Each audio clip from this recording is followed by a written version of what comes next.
Alright, good morning folks. I'm Aaron Heiser, Maker's Leather Supply, and this morning we're going to make a wallet using our new template called the Café Racer. It's kind of a hybrid wallet between the roper and the biker wallets. It's more the size of a roper wallet, but it's more of a biker style. It snaps closed. It's one that actually Doc came up with using some of the templates. He loves taking pieces from one template, putting them with a different one, and changing things around. And anyway, he came up with it. It's a great little wallet, and we're going to get started putting one together here. I don't have a sample, unfortunately, to show you, so we'll just have to skip ahead to the end of the video if we want to see what it looks like when it's finished. So anyway, what I have here is the template, and then I just kind of rough cut out some pieces. Like, they're not the right size or anything. I just didn't want to have a giant side of leather on my my work table here. So I pre-cut out a few pieces to be close to the size. So we'll go over the template here. It's very simple, 4 pieces. This is the, let me get you down to the workstation here. There we go. All right, focus. All right. This is the outside piece. As you can see, it's got 2 little holes in it. Those are going to be for a snap, or for snaps later. Okay. We have the credit card piece. We have a giant pocket for the other side, and then like a little ID wallet that's going to be centered on that pocket, like that. Okay, not that, but actually centered. There we go. Like that.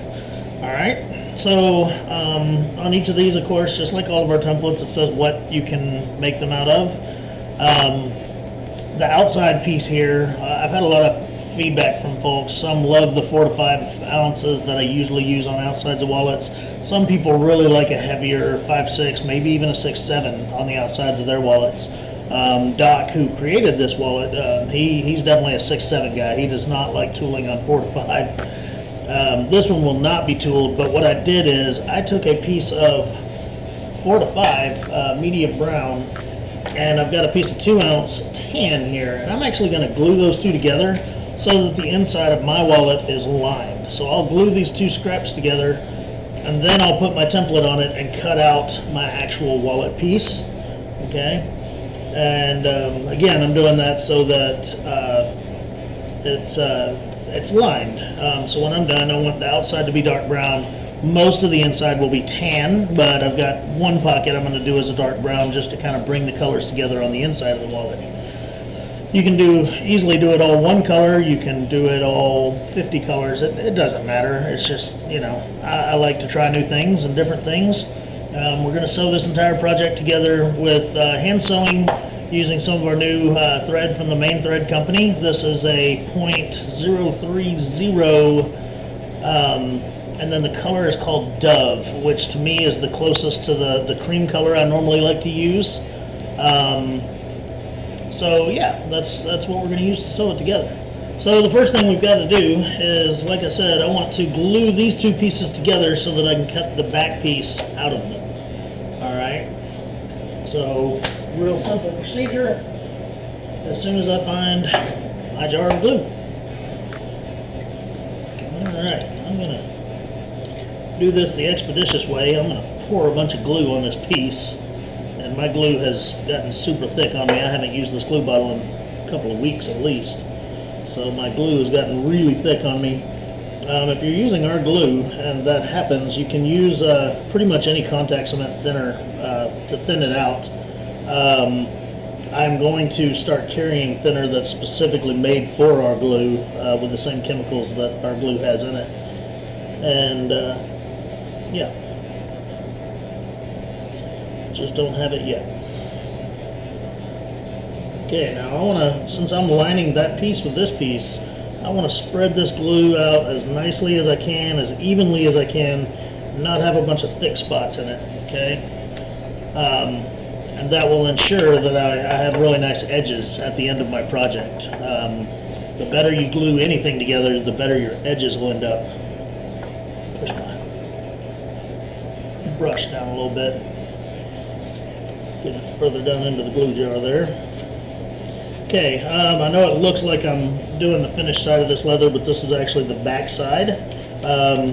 We have all of the English bridle we carry, we have the back sides of them refinished so that you don't have to line everything if you don't want to, because the back is almost as pretty as the front. And I really like that feature. It definitely makes for a nicer wallet, and if you're trying to get a really thin wallet, then it makes it to where everything doesn't have to be lined again, and that helps with your thickness, or thinness I should call it. Alright, so I'm going to set those two pieces aside for just a few minutes to get ready to adhere together, and we'll cut out some other pieces. So this is a piece of 2 to 3 ounce, and then this is our little business or ID card pocket. Got me a scalpel with a brand new blade here.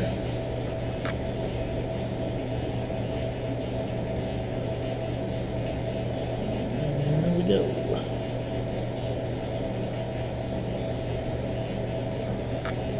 Highly advise using scalpels, and I throw my blades out pretty often, like immediately after this project. If the blade hadn't broken, I'm still going to throw it away and start with another one, because man, it sure does make a difference when you have a super sharp blade in your knife. And the reason I like scalpels is because I don't like sharpening knives. Alright, so that piece is cut out. I'll move over here to, this is the outside piece, so we'll save it for that piece that's getting glued. This one will be the most difficult to cut out, just because of the scalloped top there. So a lot of the time I'll kind of rough cut it first and just get close, and then I'll go back and do the details of that little corner right there.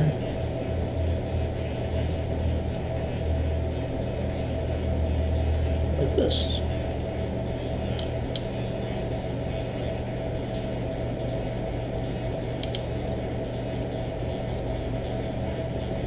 There we go.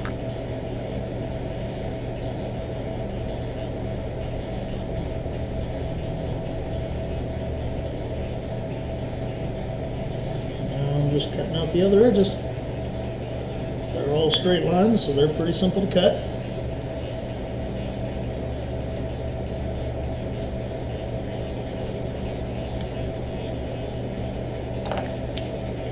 There we go. Now that one's cut out. Okay, I'm going to set it to the side. If you notice on this one, it also has some holes that we will punch here in a little bit, but those are for the other set of snaps that'll be inside the wallet. Okay, now this one. Alright, for anybody that may not have ever watched one of our videos or made the kind of card pockets that I didn't like to do, here is a important piece. Okay, so what we're going to do first is I'm going to cut out the perimeter of this this piece. Okay.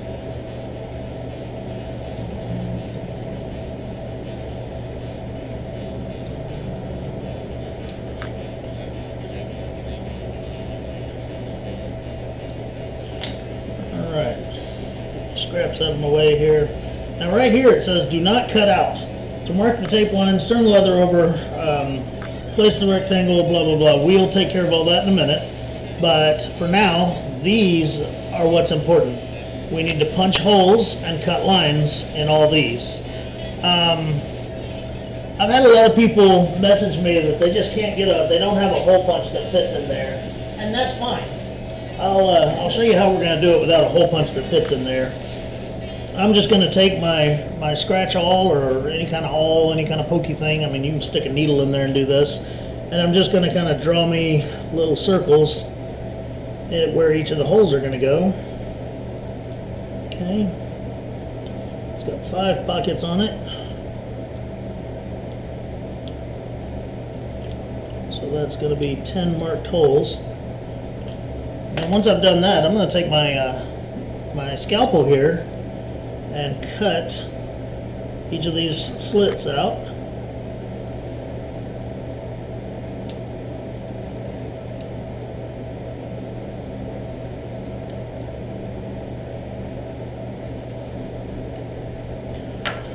There we go.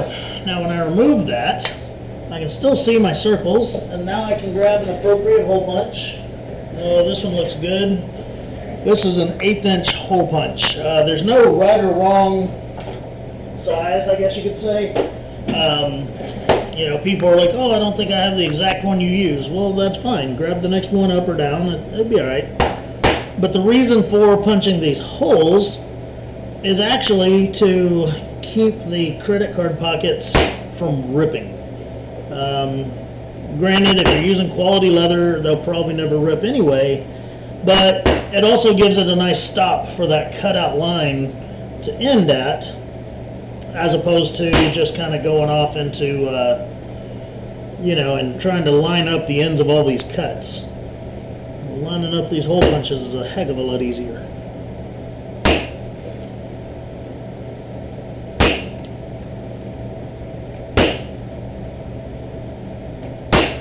Alright, so I got that cut out. I need to clean out this hole punch. It's getting real full of stuff.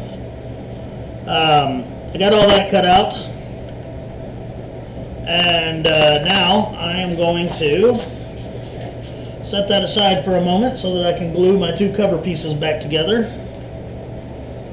Let's see here, my liner is bigger than my outside, so I'll put it down. And I'm just going to carefully stick them together and kind of lay them flat with each other. If you're going to do stuff like this, make sure you cut them oversized so that you can trim them down to size once they are done. Okay.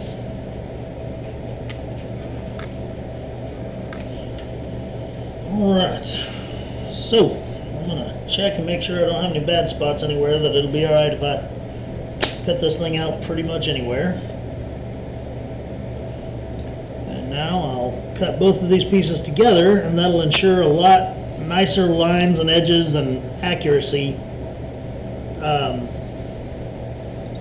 for this this piece. Now it really is like it's just one piece of leather and not two. And that's an important thing when you're looking at the finished project or finished product and trying to get your edges to all line up nicely.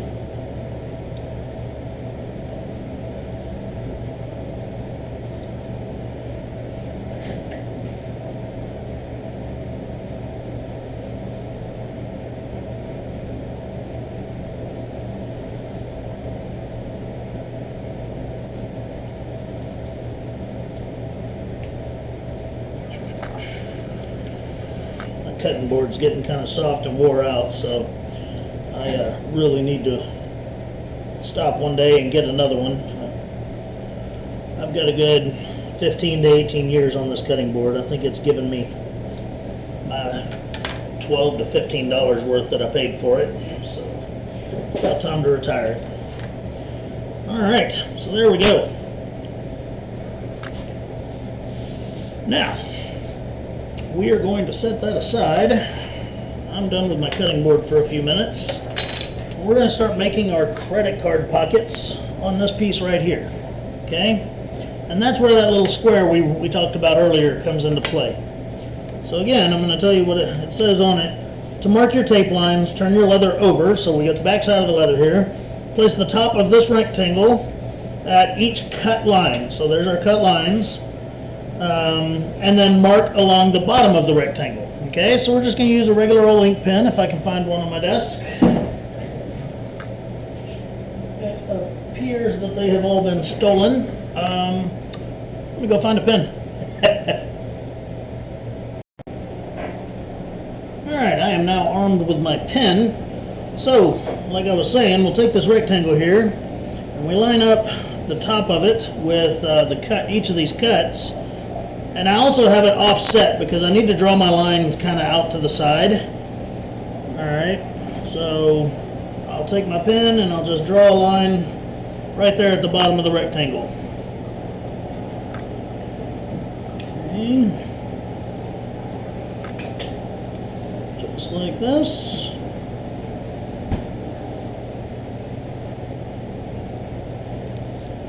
We're going to do that for all 5 card pockets.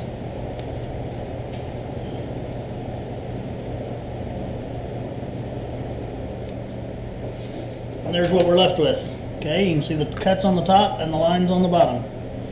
Alright, so now what we're going to do is we're going to take our double-sided tape. I use the 1/4 inch wide version for this. And we're going to cut out 11 pieces, approximately the width of one of these cuts. Okay, so about that wide. And now my scissors are not where they need to be. Be right back. Alright, got my scissors, got my pen. Hopefully I got what I need. So what we're going to do is we're going to cut out 11 pieces of tape, roughly the width of the cuts on your leather there. Okay. And there's 1, there's 2, there's 3. I'm going to pause the camera. We'll skip a few. When you come back, I'll magically be on number 11. Alright, so I magically cut out my 11 pieces of tape. Now what I'm going to do is I'm going to take 5 of these and I'm going to stick one of each of them directly under each cut. Just right underneath it. Okay? Just right underneath each cut. Make sure that it's not in the cut itself, but directly underneath it.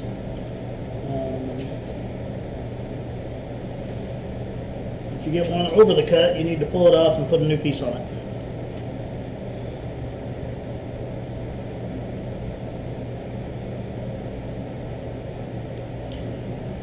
So there they are. There's all 5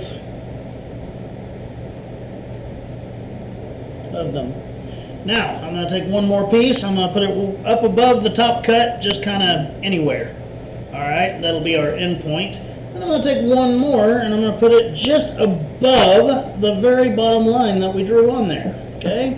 If you've built our other wallets before, this is nothing new, but if you haven't and this is your first one, here's how we do it.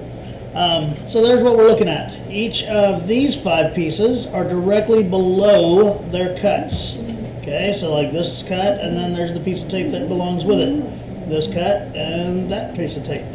So, and then one directly above the bottom line, and you need it underneath the cuts.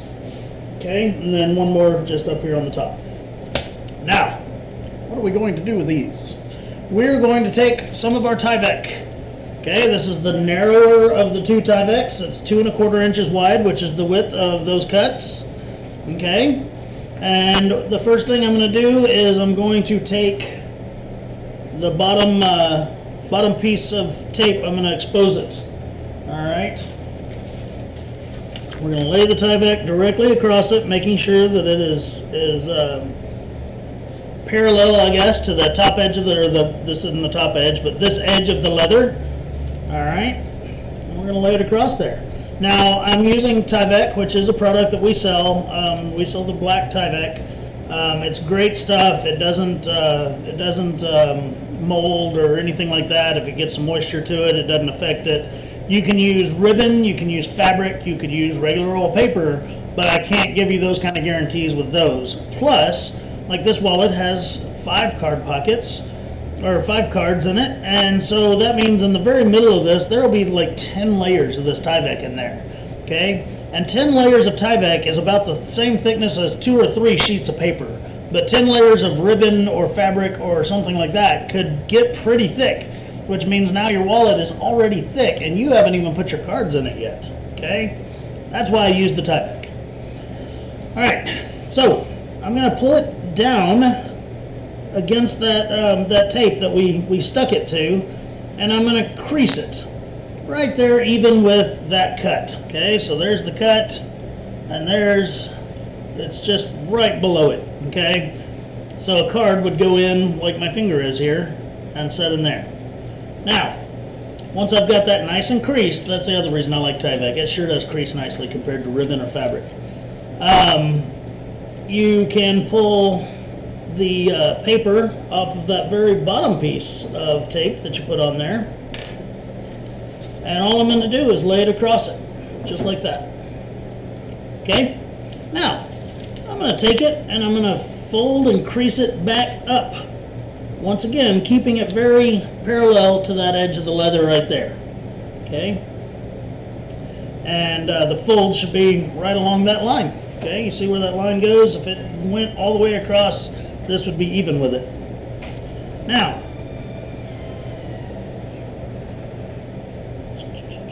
there we go. Now it's more parallel with that line right there. So now what we're going to do is I'll push it back for a second, and I'll take the tape off of the next cut up. Okay, and I'm going to push it down onto that tape, making sure it's nice and flat. If you got a big bubble here or anything like that, it's going to change the depth of your card pocket, and you want them all nice and uniform so that when the cards are in there, they don't look like a jumbled mess. And like I've been in some third world countries from my army days, and you look at like their stairs and stuff like that, they're not all nice and uniform, and it just doesn't look right. When, you know, if they just measure and get it cut a stick the one side, the size of one, and make all the rest that size. But anyway, so we're going to fold it back again just below the opening there, okay, the cut, and I'm going to take another piece of tape. This is why we didn't just tape over all these lines, because now they're being covered. So I'm going to take another piece of tape, and I'm going to put it just above. It's also why we drew those lines out to the side, by the way. Just above that next line. So if that next line ran all the way across it, I'm going to run it, put the tape just right above that line. And I'll go ahead and remove the backing from it. I promise, if you have this sitting in front of you, like if you're watching this and you don't have the project sitting in front of you, this gets real confusing. But if you do and you follow along step by step, this is a very simple process. And what an easy way to do card pockets, as opposed to sewing a bunch of different pieces of leather together. Alright, so now I'm going to fold it back again, even with that line, and I'm going to crease it. Once I've got my crease, I'm going to go ahead and remove the next piece of tape. I always do my crease first, because otherwise, if I remove that tape and then I go to crease it, I might accidentally stick it to that, and then, you know, now you got to unstick it without screwing anything up, and it's safer to do your crease before you do that. Alright, so now we're going to take another piece of tape, and we're going to put it right above the third line.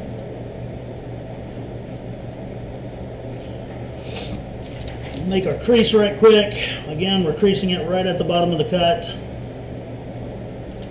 Take our paper off the back of our tape, lay our creased piece across it.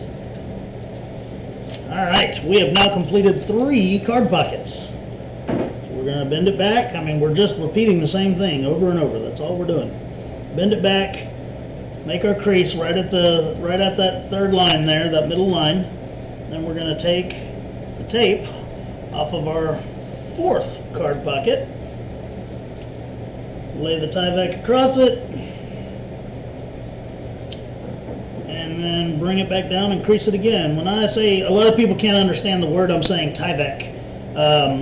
T-Y-V-E-K is the actual name of this stuff, and it's the same stuff that they use to cover buildings and things like that. Once they've got them framed up and stuff, it's like an insulation layer and a moisture barrier.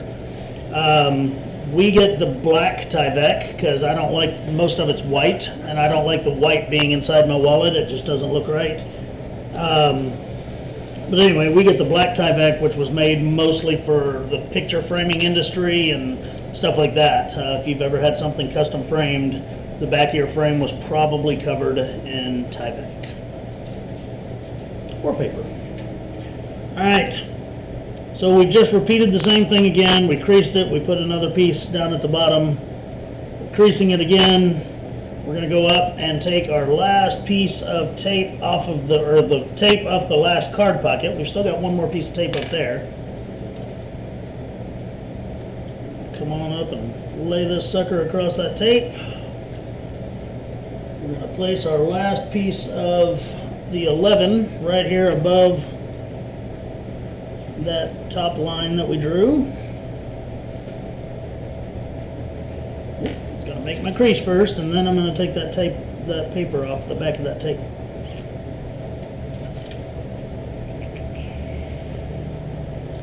There we go. So So I made my crease, lay it across, and again, notice how flat and nice this is. If you've got a bunch of waves and bubbles in there, you may want to rethink sewing this thing together yet. You may want to go ahead and redo that and get the bubbles and stuff out of it. You want it all as flat and straight as possible. Now, I'm going to take the paper off the very last piece of tape there, which is just the top end. We're going to roll that tie back up to there, lay it across there, and then I'm going to cut it off anywhere above that piece of tape. Now that is done. Okay, so what have we done here? Let me grab a card out of my pocket. We have made pockets. Card pockets. So there it is. There's a card pocket. You can see inside there where the back of the card is. And again, it's very, very, very thin to have 10 layers of Tyvek in there. I mean, that really is only the thickness of 3, maybe 4 sheets of paper, as opposed to using ribbon or something. That would probably be 1/8 of an inch thick or more. All right. Now, what do we do with this, you say? We're going to take it, we're going to fold it in half and create a nice crease for ourselves right there. This is where, if you have one of these handy dandy rolling tools, it'll come in handy.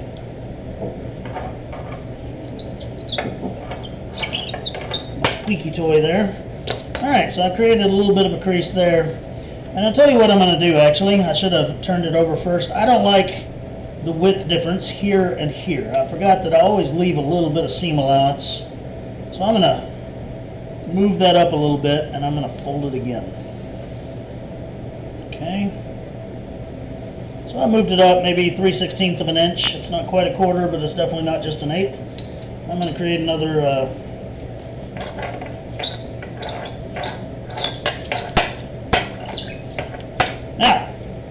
Now that I've got that crease, I'm going to take and I'm going to very, very carefully put some glue around this edge right here, and then around this edge right here, so that when I close this, it seals it shut.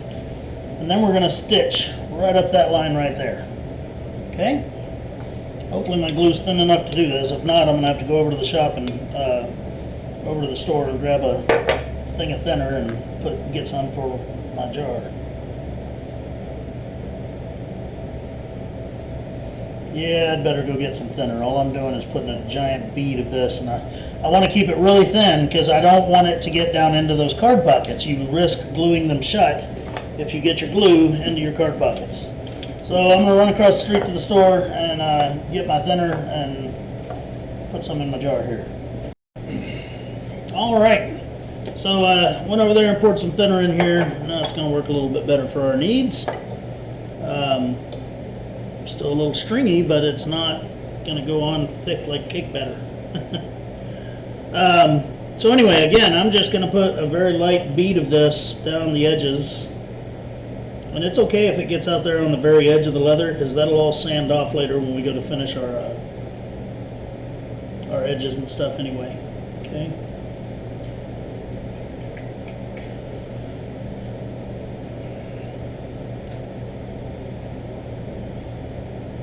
Just on the outside, 1/8 of an inch or so, especially where it's close to the card pockets. And right here, I'm going to go in just a little bit because it, you know, the fold doesn't quite cover the whole thing since I adjusted the middle seam line there. All right, so I'm going to let that set up for a few minutes, and while I do, we'll talk about a couple of edges that we need to go ahead and burnish as soon as I roll this glue off my hand. Alright, so what do we need to pre-burnish before we start putting things together? These two pieces right here. On this piece, I need to burnish the edge that is not flat. The other edges will be part of the exterior of the wallet. But then on this piece, I would like to burnish all of my edges, because this will sew flatly onto here, and I want to make sure that it has finished edges before it's sewn on. Okay, so I'm going to grab me a tiny little edge bubbler. Very Keen 00 looks like is what closest to me.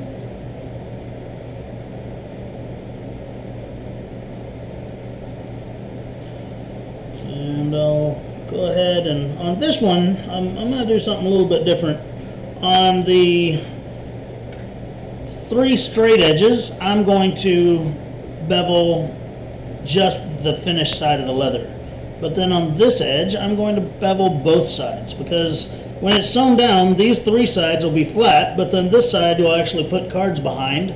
So I'm not going to bevel or I will bevel both sides of it to easier get cards inside of it.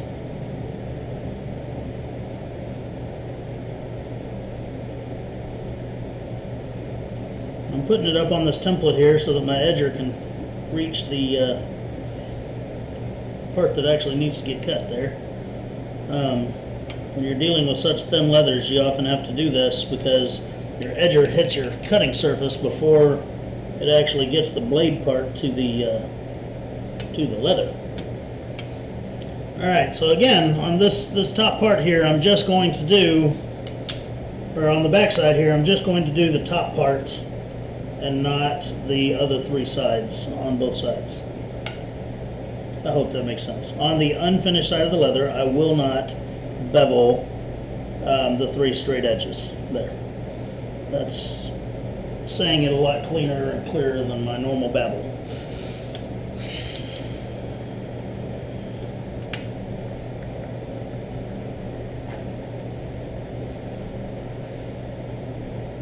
Okay.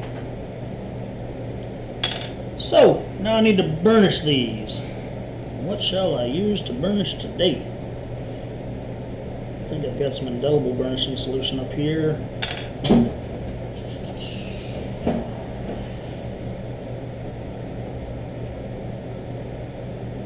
Yes, I do. Alright, so I'll grab some indelible burnishing solution and a dauber there. I'm going to burn my dauber down. Lots of people have seen me do this. If not, you'll see it now. Got a match. I'm going to burn the dauber down for a couple of reasons. One, it makes it to where the dauber's not as big, and then 2, it takes care of any big fuzzies and stuff that are all over the place. But now you see it's charred like a marshmallow, so I just take it and knock all that charring off. It's very easy to do. Just flick it with your finger. I'm doing it down there because I want it all in the trash can, not all over my desk. And there's what we're left with. Okay, so I don't know if you need to shake up indelible burnishing solution or not, but better safe than sorry. Take and put this stuff on the edge here, and I'm just going to do one edge in front of the camera, and then I'll pause it and I will finish doing this piece and this piece. So with indelible burnishing solution, friction is not your friend. Okay, what you're wanting to do is get it nice and on the edge there, and then you just take your finger or anything and you just wipe it one way. Okay, don't go back and forth, just go one way, and it's going to lay those fibers down really nicely and kind of glue them down. And again, it's not like a normal burnishing stuff where friction is what you're trying to achieve. This one you're just kind of wiping the surface down, and it does a nice job of laying all the fibers down and making it smooth for you. Okay, so again, I'm not going to make you watch me do the other 3 sides plus this. Again, I'm just doing this one part of this. I'm not doing all 4 sides. But when I come back, those will be done, and we'll go on to construction. Oh, before I pause that and start moving on, let's go ahead and fold this card pocket in half. Real simple. I'm just going to line up everything that I'd already creased and stick it down. Just like that. Okay? And our first stitchings will be down the side of this and then stitching this to that. So when I come back, we'll start talking about that stuff. Alright, so I got out some hand sewing materials here. All this stuff is now edged how it ought to be and burnished. So what I need to do is get my centering ruler, because I need to center this on this. Okay? So I'm going to use the centering part of my centering ruler first I'll find the middle of this, and then I'll just kind of adjust until this is in the middle of it. So there's that. And there's that. And I'm keeping it about 3/16 of an inch or so from the bottom down here, because we're still going to have a stitch line that goes below this later on. So I want it nice and straight, and then what I'm going to do is I'm going to take my scratch awl or anything. Again, you can use a needle, you can use a rusty nail. Be careful if you do that. And I'm just going to draw around the perimeter of the 3 straight sides of it, so I know where to put my glue. Because I do want to glue it down before I sew it down. Okay.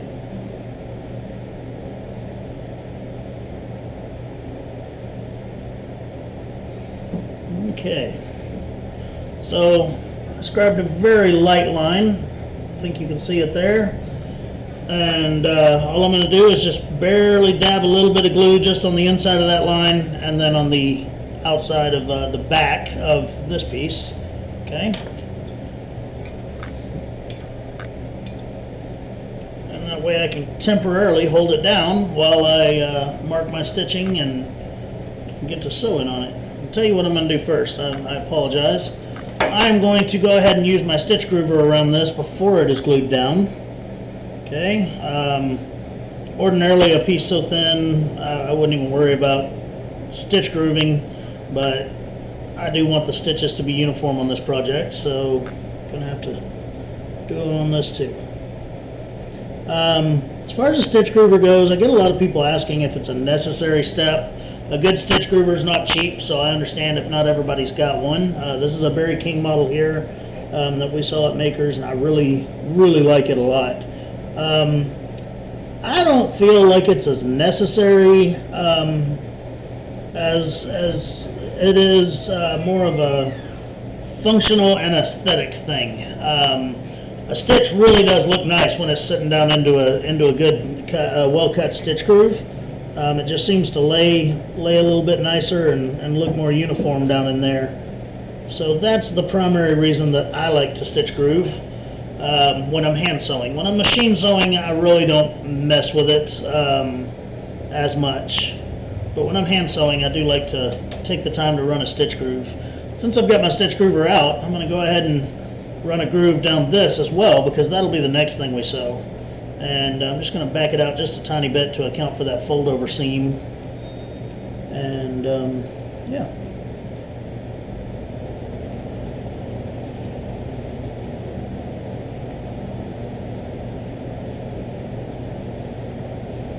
There we go. Alright, so now I'm going to go ahead and glue this down like we started to just a minute ago. Keep using the term glue. This is contact cement that I'm using, which means if you put it on, you have to put it on both sides of what you're sticking together for it to work. A lot of people have corrected me over the years that, oh, it's not glue, it's contact cement. And I can understand that, you know, if folks watching the video don't know what I'm using here, that, you know, it probably would help if I used the right terminology. So. Alright, so again, I'm very carefully going to run a tiny little bead line of glue just on the inside of that line. If it gets on the outside of it, that's fine, leave it. One thing I've learned about contact cement and glues in general is if you accidentally put it somewhere it shouldn't be, you have a better chance of cleaning it off nicely after it's dried a little bit. Okay? Once this stuff sets up for a little bit, you can actually take your finger and just roll it right off. As opposed to if I tried to wipe it right now, it would cause a very ugly streak that I may never get out of the leather, because it kind of pushes it down into the pores of the leather, and that doesn't help. So, alright, I'm going to let these two set up for just a minute.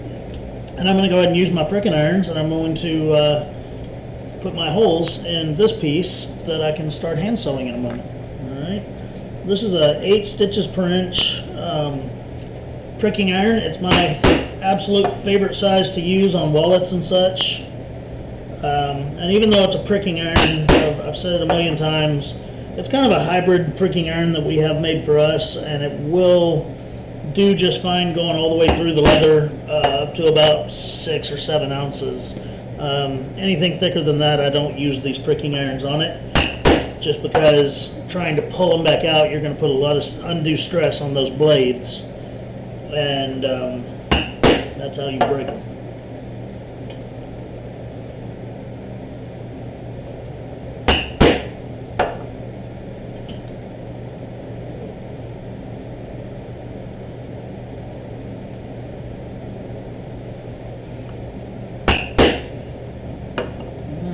So I got those punched, so I'll be able to hand sew that in just a moment, but first let me go ahead and glue these two pieces together.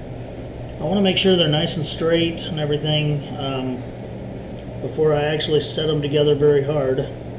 So I'm going to put my corners down where I know they belong.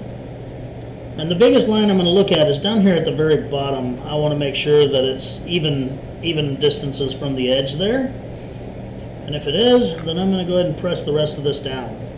And there are some areas where I can see the contact cement coming around the outsides. Not a problem at all. After I sew these together, I'm going to take my little awl and I'm just going to kind of scratch that out of there without scratching the leather, and it'll stick together really well, so it'll pull right out of it. So now those are stuck together. Let's go ahead and use our pricking irons and get them together permanently. I'm going to start out above the top of the card pocket. I'll show you what I mean after I hit this in here. So I've got one hole above the top of the card pocket there, and I will actually start my stitch there, and it'll give it, to me, it gives it a more craftsman type look to do that.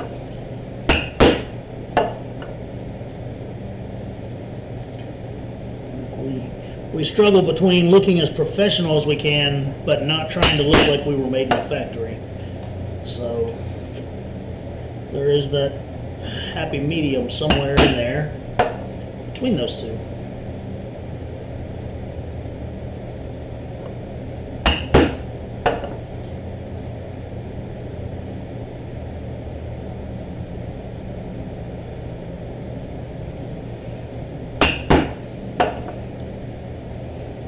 Okay, that got a little bit crooked. I'm going to have to do some fudging when I sew that in. And then right here, I'll do the same thing. I'm going to start out with one prong just above the card bucket there and work my way back down into that corner. There we go. Alright, now I'm going to start hand sewing these. I'll do a tiny bit of it on video, but not much. Because again, I could talk for 3 days on hand sewing, and you probably don't want to hear it. So, grab my stitching pony here and get her connected to the desk.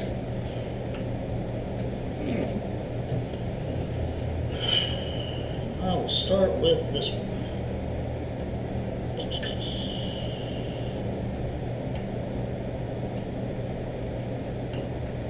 Must have had something pretty big in here last. I gotta tighten it a little bit. Alright, so again, we're using our main thread. Size .030 is my favorite size to use. And I'm going to grab a couple of John James Zero harness needles here. I like the harness needles because they're blunt. And if they're blunt, then that means that they're going to follow through the hole you've provided in the leather and not try to make their own hole in the leather. Okay? I'm going to bring the camera up some since we're right there. There we go. Kind of get you on the center of it. Alright. Now, when you're hand sewing, you have a finished side and an unfinished side. The finished side would generally be, if someone was looking at this, which side are they going to see the most? Well, I have decided that the finished side is obviously going to be the, turn it where you can see it. The finished side will obviously be where this pocket and everything is, and then the unfinished side will just be that back side there. Okay? So what that means is all of my stitches will have to go from the finished side first and then the unfinished side second. We are doing traditional saddle stitching, which means that I will be using 2 needles, and each thread will go, each needle will go through each hole both ways. Okay. There's a ton of YouTube videos that really get into the nitty-gritty on saddle stitching and sewing leather and stuff, and many of them are very good videos. So I don't feel the need to go into hours of depth about the real mechanics of it. But I will tell you this, the one thing that can really help anyone's stitching is doing everything the exact same on every single stitch. If you pull the needle through a certain direction on one stitch, then that's how you should pull the needle through on every single stitch. It really makes a difference. So I've got my threads, I've pulled them up even, and now I can start my stitch. I'm going to go through the finished side. I'm going to pull it all the way through, and then I'm going to come back with the other one and put it through without piercing the first thread and go all the way through. Give it a tug, and again, everything has to be the same with every stitch. The direction that I'm pulling my thread through, the direction I'm holding it when I put the other needle in, and then how hard I pull the 2 threads once the stitch is complete is all uniform. Okay? Now, I am not going to make you watch me sew this up, even though it's only going to take me 5 to 10 minutes to sew this. And when I come back, this part and this line right here will be sewn. Okay? Nothing to it. We're going to sew both of them the exact same way. I will tell you this, a lot of people ask, very beginners especially, and I did the same thing. When I finished the stitch, I didn't know how to finish it off.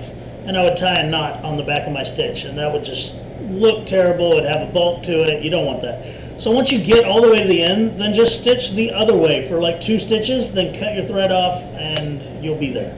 If I remember to, I will start the camera back up right before I get to that point so that you can see it with me. So we'll be back. Alright folks, so I did not stop in time to show you my back stitch at the end of my stitch, but I will show you something neat. So there's my stitch, and it looks okay. It's straight, that's a good thing. I want to show you a little tidbit that can help make it better. This is called an overstitch wheel. Normally people that are using an awl and poking their holes are using something like this to mark them. That's traditional. I've always felt like this is the traditional American way, while the pricking irons are more of a European style way. Maybe I'm way off base. That's just kind of how I've always looked at it. Anyway, this is a overstitch wheel that matches my stitches per inch here that I'm doing. Okay, and what I'm going to do is I'm going to take it and I'm just going to roll it along here, and it's going to push that thread down into those holes a little bit better and really give that stitch a finished look. I guess I should have done like half of it, but you can see that each stitch is much more pronounced now after just doing that. And all I did is just run it right down it, and it kind of evens it out. People that use sewing machines that are always upset because the back of the stitch doesn't look like the front of the stitch, this is a really good way to make the back of a sewing machine stitch look as nice as the front of a sewing machine stitch. So there's your tidbit for the day from me. Let's get to building this wall. Okay, now the next thing I need to do is there's going to be 2 snaps on this inside pocket of this wallet here, okay? But they're not going to be on the outside of the wallet. So I have to apply them now before the wallet is sewn together, okay? Because when this is all said and done, this one will be here, this one will be over here, and it'll close. These snaps will go all the way, the ones on this side will go all the way through all the layers. These snaps will only be on the inside of this for 2 reasons. 1, you won't have the ugly back side of the snap out here, and then 2, it makes this pocket more useful that you could stuff an entire like dollar bill in it, as opposed to if it had these giant snaps holding it all shut, you wouldn't be able to put any money in it. So that's what we need to do. The holes for these snaps are marked on your template. Easier to see from the back side there. Alright, so I'm just going to take and mark them on my leather right quick.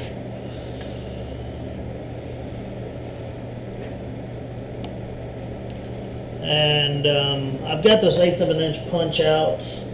It's about the right size. I'm using a line 24 snap. I could easily use a line 20 on this project, but I really kind of like the 24s. To me, they set a little better, and I like the look of the bigger snap than the little one. So, I'm going to use antique brass because that's my favorite. And each snap has 4 parts to it. Let me see if I can find all 4 parts.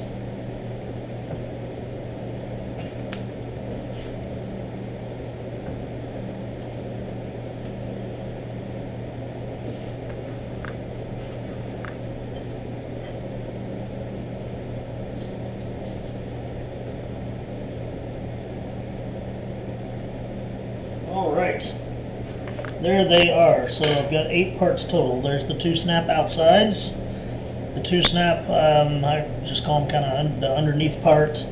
I've got what I like to call the bowls or the cups, and then the snap. That is not the correct terminology for all these, and I apologize for that. But it kind of explains what we're doing here. Alright, so what I'm going to do is I'm going to use the one with the unfinished back on it. I'm going to put it through the back side of this rachon. Okay, and I'll put one on each area here.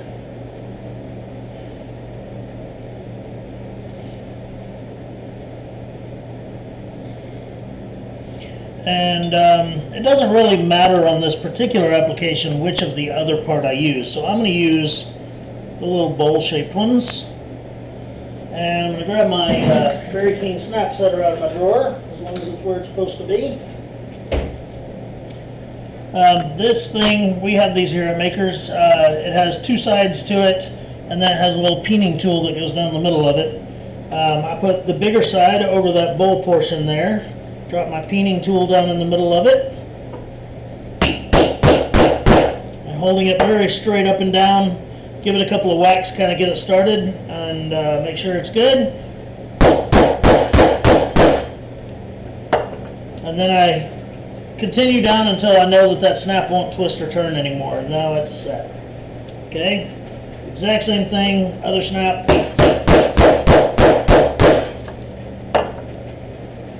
There we go. Alright, and again, we're going to do the other part of the snap later on. It doesn't matter if you use this part down here or this part down here. I think that maybe this one would work best, but I could be totally wrong. You could use the other side if you've got a reason to, or you just want to do it different. It doesn't matter to me. So yeah. Alright, so the next thing we're going to do is glue the entire wallet together so that we can sew it together. Alrighty. I need to trim, I'm going to push those other 2 parts of the snap out of the way. I need to trim this edge off right here that I created. So I'm going to put a straight edge up against it. And I'll use my scalpel to cut that off.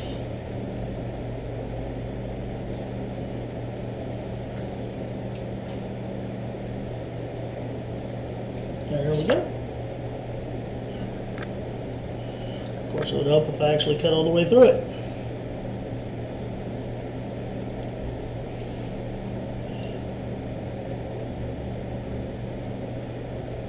Now I gotta straighten that out because I didn't do it right. Alright, got it. So, here's how it's all gonna lay. And then the other thing I need to do right quick is put my maker's mark. I don't have it anywhere on this project, so I need to figure out where I'm going to put it right quick. So, I don't know, maybe, I don't think it'll fit right here, but if it would, that would be optimal. Nope, too big for right there. That would have been the place I would love to put it, but not going to happen.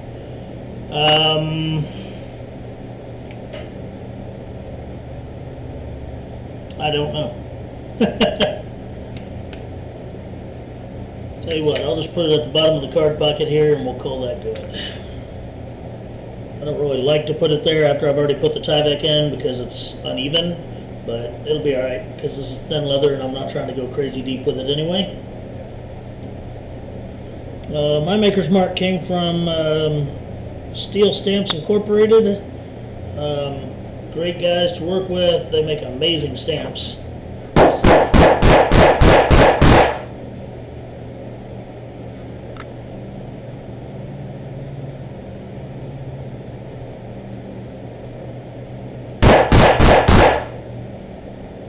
There we go. Alright, got that on there. Now, we'll glue it together. So,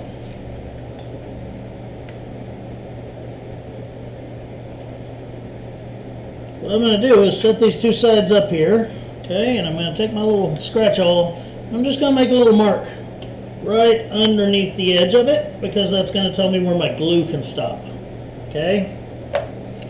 I'll hold this one up here and I'll do the exact same thing.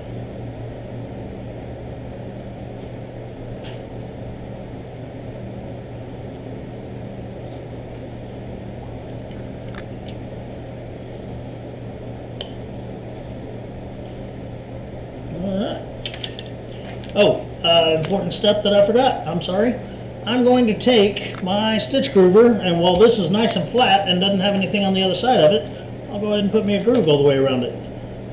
You can do it once you've glued it all together, but it's a heck of a lot easier to do it beforehand.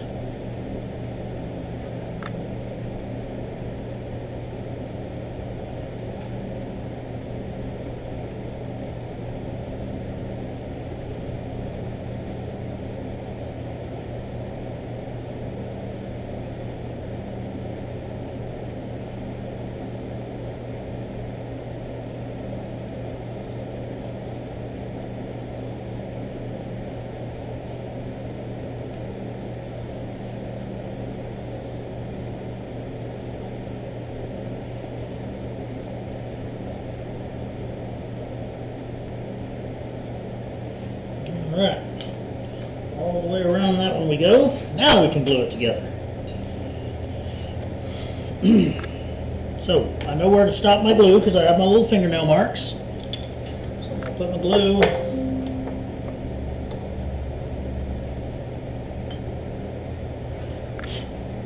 just on the very, very, very edge.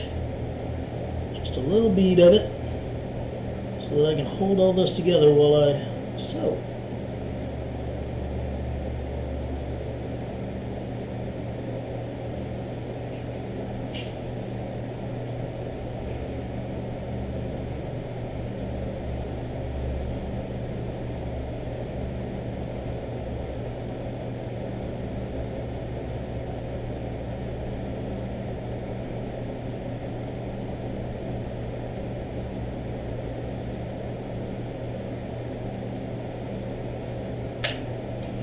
Alright, now on these, I'm just going to do 3 sides of them, of course, because they do create pockets on the inside.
Placing this first one on here, line up the corner first, make sure the sides are lined up, and then I press it down.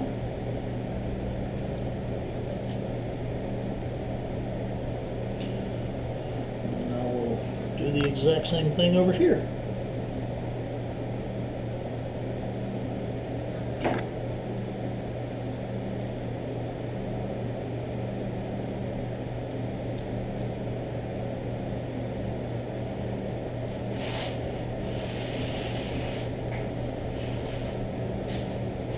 Okay, there we go. Now, I am once again going to start from the finished side of my leather, which would be the outside of a wallet. And I'm going to, I should have let that glue set a little bit longer. I'll tell you what, I'm going to put some clips on this and pause it and let that glue set up a little bit better before I start doing anything else, because I don't want these parts to move while I'm sewing. Okay? Especially right here in these corners. So all I'm doing is putting these clips on here, and I'm making sure that where they're holding it together is actually within that stitch groove. That way it won't mar up my, you know, these clips are pretty strong and they will mess up your leather a little bit. So, alrighty. So I'm going to pause it for a few minutes while that gets fixed, and then when I come back it'll be stuck. Alright, so that's all stuck together now, and I am going to use my pricking irons around the outside edge now, but I have this issue of these two big old snaps right here now. So there's a few ways that this can be handled, I guess you could say, and the simplest is I'm just going to have to kind of hold it over the edge of my rubber pad. However, I don't want to accidentally slip off the rubber pad and end up damaging my pricking irons against my rock here. So instead, I'm going to cut up a couple of pieces of scrap until it's thick enough to just set right there on that edge. And I'll show you what I mean. Sometimes I don't explain near as well as I show. Alright, so here I've got a thickness of leather, approximately the thickness of that snap base. And so I'm just going to put this piece over it for when I run my pricking iron through it. You also, of course, want to make sure that when you put your snap on there, you didn't, where in the world is, there it is. You didn't put the snap so close that it that you're going to hit metal when you do this. Okay. It is going to try to slide off the side of that on me. Kind of figured it might. You know what? There's a way smarter way to do this. What I need is a hole punch about the size of the inside of that snap.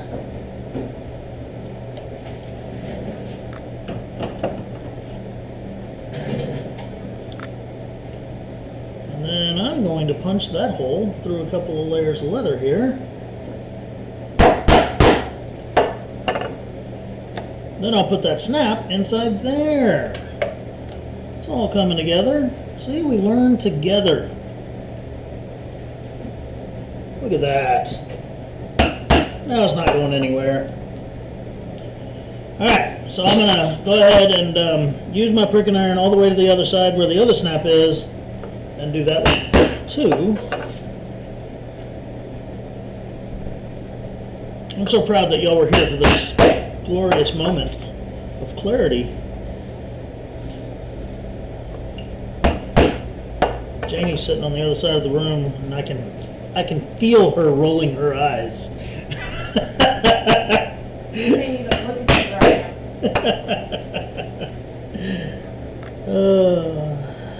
So now I'll turn it around so that that snap can hang off the edge there while I just do one more little set of hits. Groovy. And then we'll do our fancy little thingy again.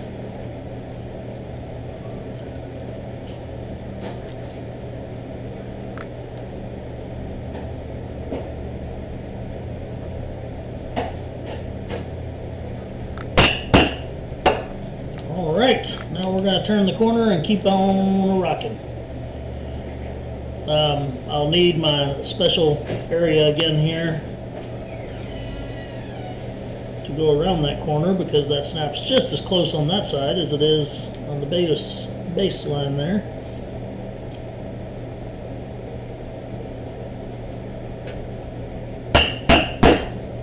There we go.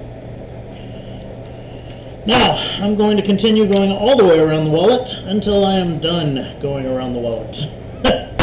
So when actually, and then I'm going to go straight into hand stitching from there.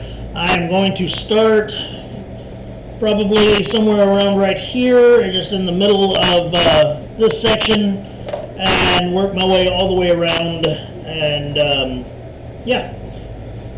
And then when I come back, this thing will be stitched together, and we'll work on our edges and set our other two snaps. Let's not forget that. Alright, so got it all sewn together inside and out. There she be. What I'm going to do now is I'm going to sand these edges nice and flat. You know, when you've got different layers, they don't always line up exactly perfectly. So I'm going to sand them flat on my Cobra burnisher. And then we'll do all our edge work as far as using our edger to cut the sharp corners off, and then we're going to set the other side of the line 24 snap, and we'll burnish the edges and call it a day. So yeah, like I said, I'm just gonna take over here on my sander, and I'll do it on camera. Watch out, Lucy. I brought my dog to work today because, well, it was cold and raining when I left the house. So alright, let me pull this thing out here. I've recently moved some sewing machines around, so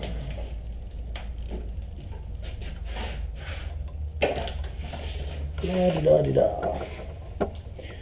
Alright, you want to say hi, Lucy? Lucy, you're so pretty. Anyway, that's my girl. Alright, so I've got this thing turned down as slow as it'll go. If you use a sander like this, if you turn it up very high, it will burn your leather, and that's not good. You're not going to get a good burnish over a leather that's been scorched by a sander, because then you have to sand the scorching off. So I'm just sanding until I can tell that all three layers create one flat line, and that there's no glue on the edge either, because of course the glue wants to seep out between the layers if you goop it up good.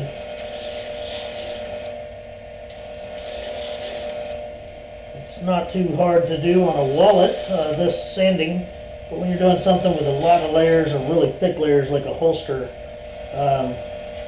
it can be a little bit more difficult to get it all sanded down right.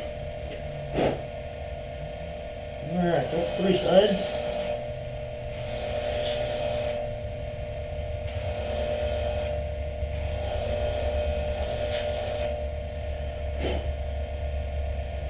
There we go. So I'll show you what that looks like. Let me see if I can get it to actually focus on the edge there. So yeah, it just makes it nice and flat on the edges. We'll spin the camera back around and we'll do our edge cutter. I know I said it earlier, but these are the Berry King grooved edgers is what I'm using on this. I was using a 00 on the really thin stuff, but now I'm into a little bit thicker, so I'm going to use a little bit bigger edger. I'm going to try with a 0 and see if I think that's right, and if not, then I've got a 1 sitting here as well. And I've got to be really careful when I'm doing this side of the wallet, the outside. When you get to areas like this right here, where it's obviously thinner than it is here or here, while you're edging, you want to very, very gently apply pressure in that area, as opposed to these other areas. It doesn't matter how much pressure you apply. But if you don't go gentle in the thinner areas, especially if you're using a little bit too large of an edger, you can really gouge out that area. So it's just kind of a pro tip, I guess, to when you're doing wallets that vary in thickness, when you're about to go through the thin area, you just need to ease up on your pressure a little bit so that you don't accidentally cut away too much leather.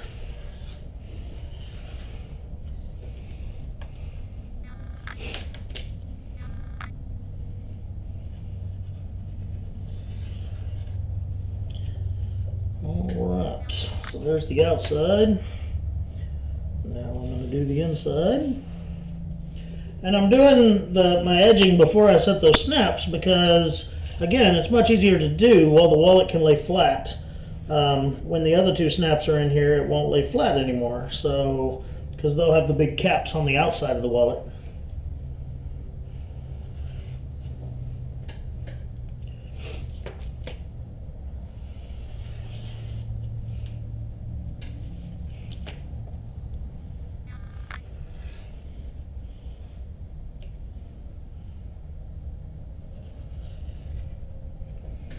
Alright. Now I'm going to I've got a corner punch over here. It's a Tandy corner punch. I use it on a lot of my projects. It's just, they make 3 sizes. This is the smallest size. It has whatever the product number 3780-00, so it's the smallest one of the 3. And I'm going to use it just to barely round the corners of this wallet. Alright, just the tiniest little bit. I want to round them off. When you have square corners on something that gets heavily used and abused like a wallet, what can happen is those can start catching on their pocket or something like that as they put the wallet, take it in and out of their pocket, and it'll kind of bend. So that thing's pretty sharp. I don't even need the mallet. It can kind of start to distort and bend those corners back, and then it just won't look as nice. It'll start to kind of look frayed, I guess you could say. I'm going to just re-edge those areas super quick here, and then we're going to set those last couple of snaps.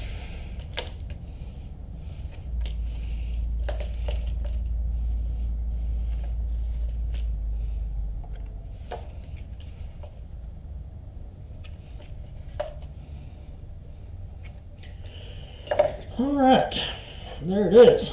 Now, I'm going to fold this thing in half here and see how we're looking, just because I'm excited and interested. Alright, now there's 2 ways to mark the holes for these other snaps. I can put the template back on it, which has them marked on it, and they are in the correct position, or since I've already got those other parts of the snaps, I can just push this really, really hard closed once it's lined up really nicely. And I'll see my circles imprinted right here and here, and I can just punch my hole right square in the middle of that circle. Which it just sounds funny to say square in the middle of a circle, I guess. Anyway, so just out of laziness factor, I'm going to do it that way. I've marked those, so I'm going to take my 1/8 inch punch here.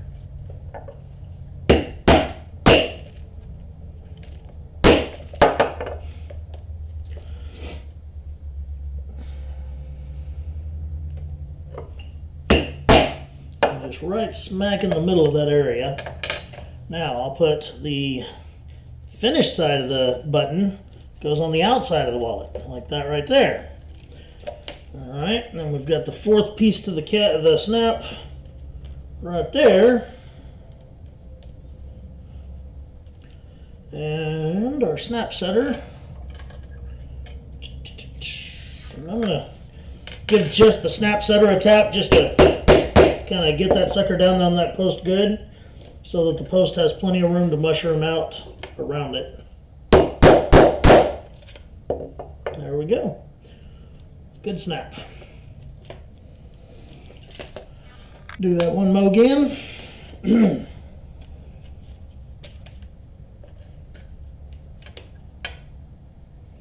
Okay, and again I'm just going to push the snap setter on it because this snap setter is designed to actually hold this part down. So I'm going to give it a couple of taps just to get it good and in position so that I don't have a problem. You know, when you fail to set a snap right, which many times this happens, what's happening is this thing's popping off of the post, and then the post is getting mushroomed down. So yeah, if I go ahead and make sure it's down on that post really well, then it's okay if and it'll go easier. So there it is. Minus the edges, this wallet is done. I absolutely love the tan and dark brown. Those two snaps will soften up a little bit. That'll be much easier to do as I break the wallet in. And yeah. So all I'm going to do, we're going to wrap up the video so I can get this thing uploaded, but I'm going to dye these edges dark brown and then burnish them the same as I burnished the others. And this is going to be a really nice wallet. I may keep it. So anyway, again, this is called the Café Racer wallet. You can get the template for it on our website, makersleathersupply.com. I didn't bring that up enough. There we are. All right. Thank you so much for watching. If you have any questions, as always, leave them in the comments and I will answer them. Other than that, if you like our content, please subscribe to our channel. We'd love to have you get notifications and stuff when new videos are out, and hopefully we can all further our leatherworking journey together. But until then, again, I'm Aaron Heiser of Maker's Leather Supply, and I hope you have a great day.